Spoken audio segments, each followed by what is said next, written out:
முத்துவின் வின்எஸ்எஸ் brand அரிசிகள் தரத்திலும் சுவையிலும் என்றும் number 1.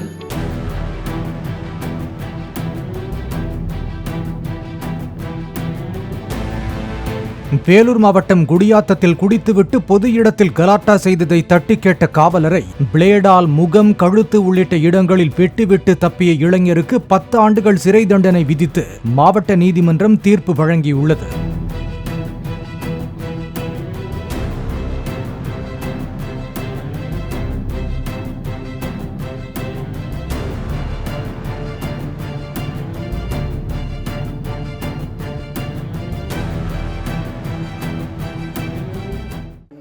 முத்துவின் வின்எஸ்எஸ் brand அரிசிகள் தரத்திலும் சுவையிலும் என்றும் நம்பர் 1.